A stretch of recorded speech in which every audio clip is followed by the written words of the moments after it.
Bonjour.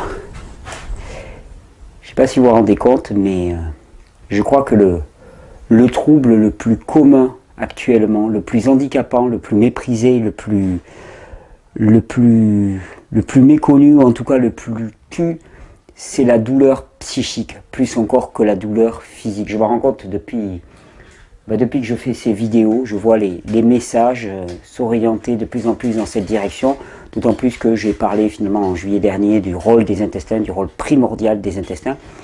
Et c'est pas pour rien que la douleur psychique est la première douleur dans notre société, parce que je vous ai montré au travers de toute cette série de vidéos sur les intestins que c'est dans nos intestins qu'étaient fabriqués la majorité de nos neurotransmetteurs, donc ces produits qui participent, qui sont même essentiels et irremplaçables dans le fonctionnement de notre système nerveux.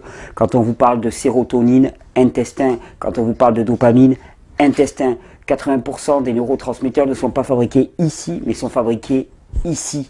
Et donc, c'est pas étonnant que nous soyons une société de troubles psychiques majeurs. La France est quand même recordman en Europe de consommation de psychotropes. C'est dire l'état de la société actuelle. Et c'est pas étonnant, parce que, étant donné que nous mettons des aliments complètement inappropriés dans nos intestins, c'est au niveau de nos intestins que se manifeste le premier trouble. Et donc, j'ai fait un jus ce matin, j'avais envie de le partager avec vous. Enfin, voilà, je l'ai essayé, expérimenté hier soir, puis là j'allais m'en refaire un. J'ai dit hop là, on attrape la caméra, je vais partager ce jus. Ce jus, je l'ai appelé « Tu me relèves la tête ». Tu me relèves la tête, parce que je me rends compte à quel point nombre d'entre nous, nous sommes enfermés dans un système. C'est-à-dire que le mode de vie inapproprié conduit à une pensée inappropriée, à un état d'esprit inapproprié, qu'on va qualifier de dépressif, déprimé, bipolaire et ainsi de suite, et que cet état lui-même génère des habitudes de vie qui sont inadaptées, qui elle-même va générer un état d'esprit, qui elle-même va générer un mode de vie, et ainsi de suite. Et on tombe dans une boucle perverse dans laquelle finalement ce n'est que la déchéance, et la déchéance, on est enfermé là-dedans, et on courbe la tête et on est complètement assommé par ce qui nous arrive, par cette vie que l'on subit dans un état de survie permanente. Et ce que l'on propose dans ces vidéos, ce que je propose dans ces vidéos, et ce qui je crois est le message essentiel de ces vidéos, c'est « tu me relèves la tête ». C'est-à-dire qu'il y a une possibilité pour tous ceux qui ont l'impression d'avoir perdu espoir, pour ceux qui ont l'impression qu'il y a une inéluctabilité à ce qu'ils vivent, pour ceux qui ont l'impression que rien ne bougera, pour ceux qui ont l'impression que leur santé elle est perdue, qu'ils sont condamnés d'office, eh bien il y a une possibilité, il y a un espoir énorme qui renaît, c'est tu relèves la tête. Tu relèves la tête et enfin tu prends la pleine possession de qui tu es, et la possibilité d'être enfin dans le programme qui est le tien, c'est-à-dire le service, puisque l'unique programme de l'humain pour moi c'est le service. Et il faut bien comprendre que ce choix erroné, ce choix fallacieux qu'on a fait en termes alimentaires et mode de vie, d'ailleurs je pense que le choix alimentaire a induit ensuite tout un mode de vie, c'est-à-dire que je pense que la civilisation actuelle n'est que le reflet de la névrose induite par notre alimentation, j'ose le dire. Donc la civilisation actuelle telle s'est développée, qu'on valorise tant, pour moi, elle est le symptôme d'une névrose. Et d'ailleurs, pour ça qu'on me dit, mais comment tu peux remettre en cause notre mode alimentaire? Comment tu peux remettre en cause notre civilisation? Mais je dis, premier consommateur en Europe de psychotropes. Ça dit quelque chose. Comme je vous disais dans la dernière vidéo, the proof is in the pudding. The proof is in the pudding, ça marche pas. Ça marche pas ce mode de vie, ça marche pas ce mode alimentaire. Et c'est pour ça qu'il est temps de changer. Et ça, tu me relèves la tête. Tu me relèves la tête. Et j'ai préparé un jus pour vous aujourd'hui qui me relève la tête. Alors ce jus, il est très très simple. Des tas d'ingrédients de saison. On est en plein hiver. Il y a des verdures magnifiques. Je suis passé chez mon maraîcher.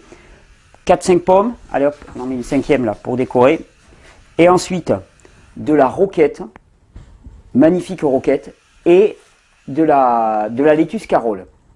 Alors, pourquoi est-ce que j'ai choisi ces ingrédients? Bon, premièrement, parce que j'ai découvert qu'ils étaient délicieux. J'ai découvert que la roquette en jus avec la pomme, c'était somptueux. Mais là, on va avoir là aussi, si on pense en termes symptomatiques, dans la scarole, il y a énormément de sodium et la scarole a une action extrêmement régénérante sur le cortex des glandes surrénales. Les glandes surrénales, quelque part, c'est notre batterie. C'est la batterie du corps et c'est là où finalement on va avoir l'énergie qui va être stockée. C'est le récipient qui va permettre de stocker l'énergie. Très régénérant pour le cortex surrénalien. La roquette. Alors la roquette, comme toutes les plantes de la famille des crucifères, c'est extrêmement détoxifiant pour la sphère pulmonaire, extrêmement assainissant et détoxifiant pour les intestins, et on parlait du rôle essentiel des intestins dans le trouble psychique, et c'est une plante qui va en fait remettre en circulation. On l'appelle roquette, moi je l'appellerais roquette au sens de arme de guerre, on va dire, parce que la roquette, ben voilà, ça remet en mouvement, ça assainit le tube digestif, ça assainit les voies pulmonaires, et ça permet de détoxifier tout cet organisme. Et la pomme, alors le fruit par excellence de l'hiver, le fruit par excellence pour les jus, qui est, je l'ai pas dit, qui est le fruit par excellence pour réhabiliter les intestins, adoucissant. Le mucilage de la pomme vont venir doucement guérir l'inflammation permanente qu'il y a dans les intestins. Et dites-vous bien que vos pensées ne sont que le résultat de l'inflammation globale qu'il y a dans vos intestins. Nul état dépressif ne résiste à une cure de jus. Nul état dépressif ne résiste à une cure de jus. C'est un énorme engagement, c'est pas une promesse, c'est une certitude. Parce que je sais simplement que la dépression n'est pas quelque chose de normal. C'est illégal dans le monde de la régénération. C'est juste illégal. Ça n'a rien à faire. C'est juste une impossibilité totale. Pourquoi? Parce que la joie pure est notre condition première, comme la santé est notre condition première, et que c'est toujours présent. Ça ne demande qu'à rejaillir. C'est une graine qui ne demande qu'à regermer. Elle est jamais tuée. Elle est jamais coupée. Simplement, elle peut être sous des tonnes et des tonnes d'immondices, ce qui fait que cette graine, elle ne va jamais pouvoir atteindre l'air libre pour pouvoir germer. Eh bien, moi, ce que je vous propose dans ces vidéos sans cesse, c'est d'enlever ces couches de détritus. Alors, en particulier au niveau des intestins, commencer à nettoyer à cet endroit-là, de manière à permettre cette graine de régénération, cette graine de joie, cette graine d'enthousiasme, cette graine de tu me relèves la tête, hein, et tu me fais sentir un humain à part entière, acteur, non pas dominé, non pas asservi, non pas écrasé par le poids des fatalités, par le poids des jours, par le poids des années, avec une espèce d'inéluctabilité à la survie,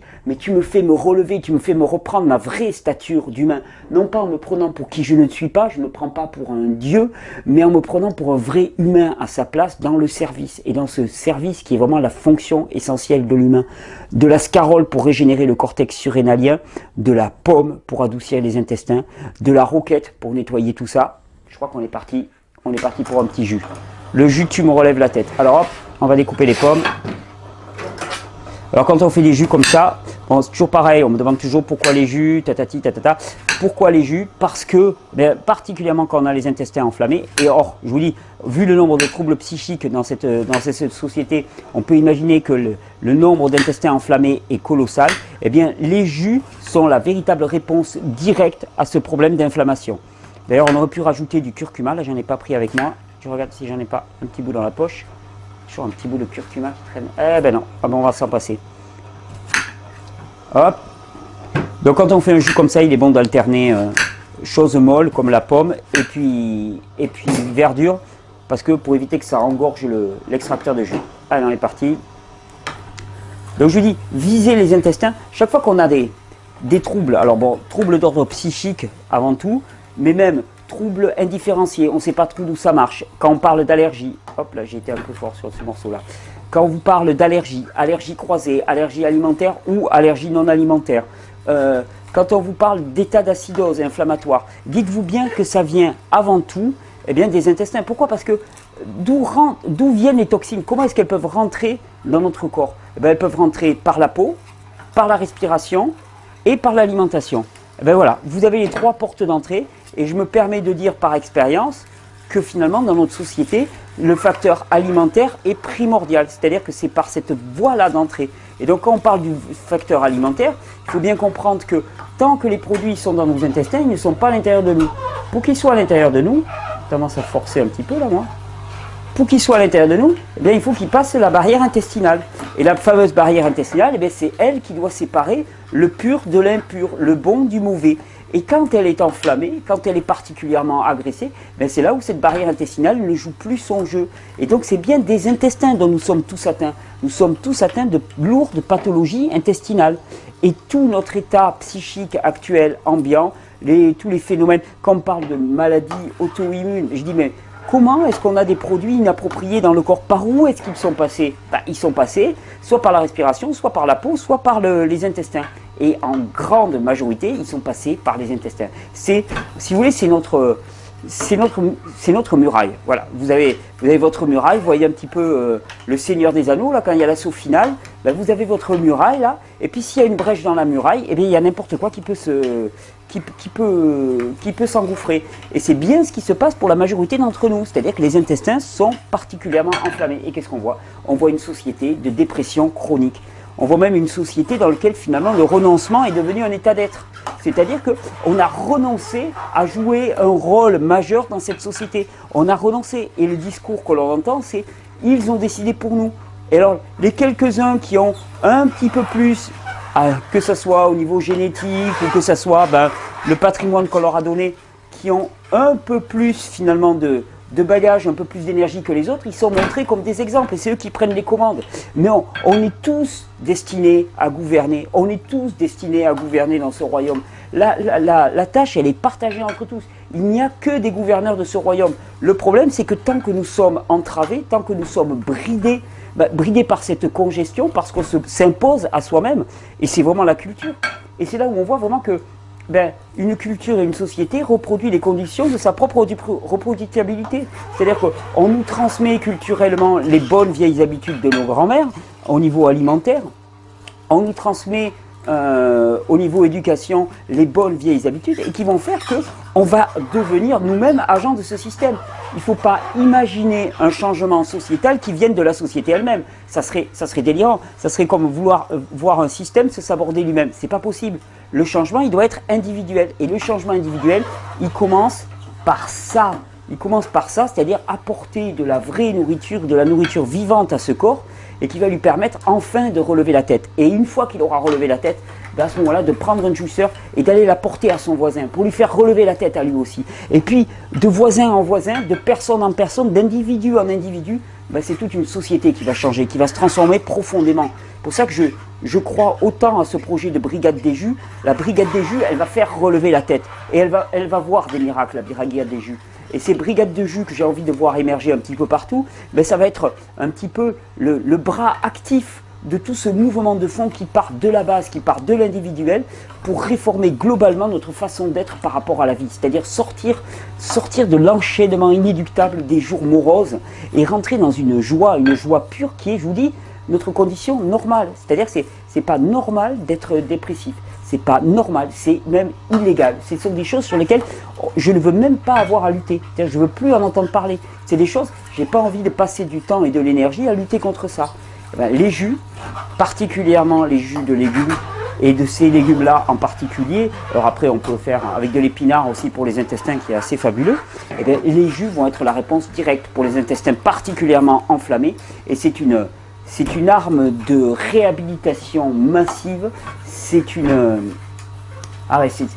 outil, pour moi c'est la solution actuelle à l'état de déliquescence intestinale et psychique dans lequel nous vivons tous. Allez, on se termine un petit bout de pomme. Alors j'ai toujours tendance à les couper trop gros. Vous n'avez pas intérêt à les couper trop gros parce que ça fait forcer. Bon là encore c'est un fruit mou, mais voilà, on a intérêt à pas trop faire forcer. Et je vous dis, on ne mesure pas, et je crois qu'on ne prend pas obligatoirement la dimension du caractère radical et révolutionnaire au sens premier du terme qu'il peut y avoir dans ces changements alimentaires. C'est proprement révolutionnaire parce que ça conduit enfin à prendre la dimension individuelle de chacun. Et ça fait vraiment toute la différence. Allez, on va passer le jus. Tu relèves ma tête.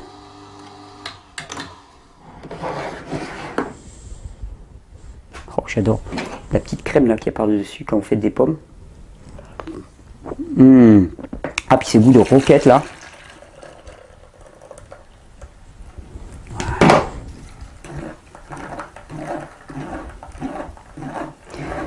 Souvent, on me demande, mais pourquoi tu focalises autant sur l'aspect physique? Ben, je dis, mais parce que là, on a une prise.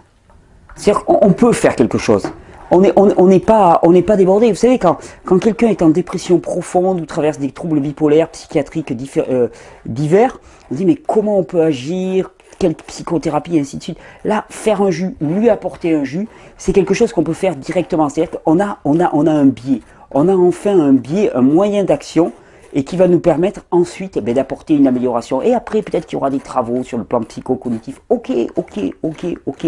Mais d'abord, on ramène de l'énergie, on nettoie ses intestins, on relance la production de neurotransmetteurs. Et avec ça, on relève la tête. On relève la tête à ses proches, on se relève la tête soi-même. Hop. Avec ça, on régénère toute une société. Ça paraît un peu présomptueux, la révolution par les jus, et pourtant... tu relèves ma tête.